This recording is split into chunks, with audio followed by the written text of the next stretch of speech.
दोस्तों, अगर आप भी विराट कोहली को एक शानदार खिलाड़ी मानते हैं तो हमारी इस वीडियो को लाइक जरूर खींचेगा। दोस्तों, मोहाली के मैदान पर गरजा किंग कोहली का बल्ला, चौके छक्कों की बरसात कर मचाई इस कदर तबाही, खून के आंसू रोने को मजबूर हो गई पंजाब की टीम। तो आखिर कैसे डुप्लेसी के साथ मिलकर विराट कोहली ने उड़ा दी पंजाब की धज्जियां? क्या कुछ हुआ इस महामुकाबले में जिसमें गेंद और बल्ले के बीच हुए जबरदस्त घमासान ने करोड़ों क्रिकेट प्रेमियों को दांती तले उंगलियां दबाने पर मजबूर कर दिया? रोंगटे खड़े कर देने वाले इस मैच की पूरी हाईलाइट हम आपको दिखाएंगे, लेकिन उससे पहले आपको क्या लगता है विराट कोहली और डुप्लेसी में कौन सबसे खतरनाक बल्लेबाज है? हमें अपने जवाब कमेंट में जरूर बताइए। दोस्तों, पंजाब के मोहाली में पंजाब के सामने थी विराट की पलटन। दोनों टीमों के बीच जबरदस्त घमासान देखने के लिए पूरा क्रिकेट जगत काफी ज्यादा उत्साहित था। पूरा स्टेडियम खचाखच भरा हुआ था। अपने सुपरस्टार खिलाड़ियों की दमदार परफॉर्मेंस को एंजॉय करने के लिए इस महामुकाबले में एक बार फिर शिखर धवन की अनुपस्थिति में सैम करन को पंजाब की कमान सौंपी गई, जिन्होंने टॉस जीतकर मेहमान बेंगलुरु को पहले बल्लेबाजी का न्योता दिया।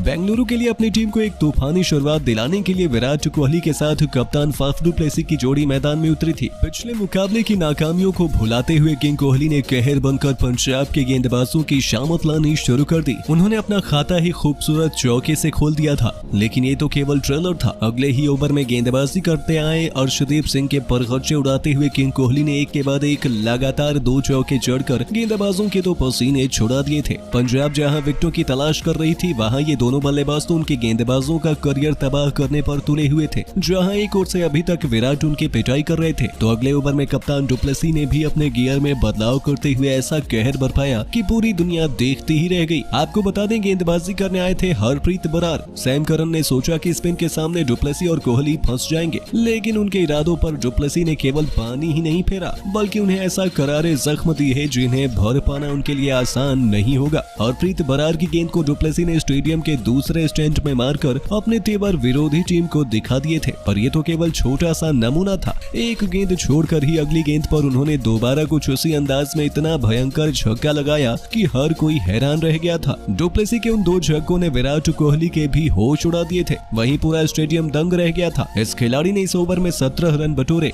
और अब तक का सबसे महंगा ओवर बना दिया था। पंजाब की टीम अपने होम ग्राउंड पर अभी से ही पसीने छोड़ने लगी थी, क्योंकि ये दोनों खिलाड़ी उन पर कोई भी रहम करने के विचार में तो नहीं थे। उनकी भयंकर बल्लेबाजी का अंदाजा इसी से लगा सकते हैं कि 5 ओवरों से पहले ही उन्होंने अपनी टीम को 49 रनों तक पहुंचा दिया था। जी हां, नाथन एलिस भी इनके कहर से बच नहीं पाए। जहां किंग कोहली ने पहले उन्हें चौके के लिए भेजा, तो डुप्लेसी ने ओवर की अंतिम गेंद पर चौका बटोरकर अपनी टीम को धाकर शुरुआत दिला दी थी। नतीजा ये रहा कि सैम करन को अब खुद गेंदबाजी आक्रमण पर आना पड़ा।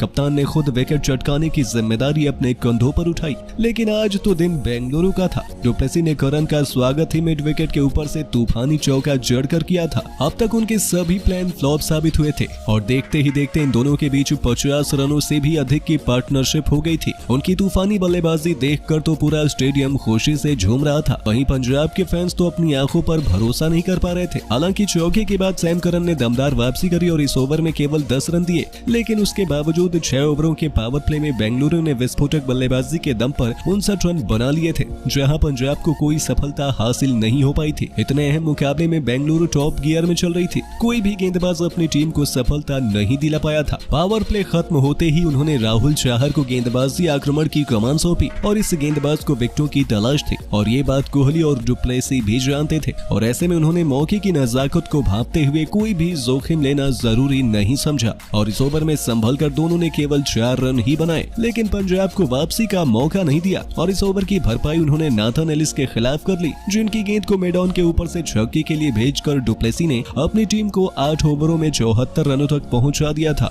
ये दोनों खिलाड़ी दमदार बल्लेबाजी कर रहे थे। वहीं इनके बाद भी मैक्सवेल और दिनेश कार्तिक जैसे विस्फोटक बल्लेबाजों का आना बाकी है और ऐसे में बेंगलुरु कम से कम 200 रन बनाकर पंजाब को एक बड़ा लक्ष्य दे सकती है। वैसे दोस्तों, आपको क्या लगता है, बेंगलुरु क्या प्लेऑफ में क्वालिफाई कर पाएगी? हमें अपने जवाब कमेंट में जरूर बताइए और ऐसे ही शानदार खबरों के लिए सब्सक्राइब कर लीजिए हमारे YouTube चैनल को। वीडियो अच्छी हो तो इसे लाइक जरूर करें।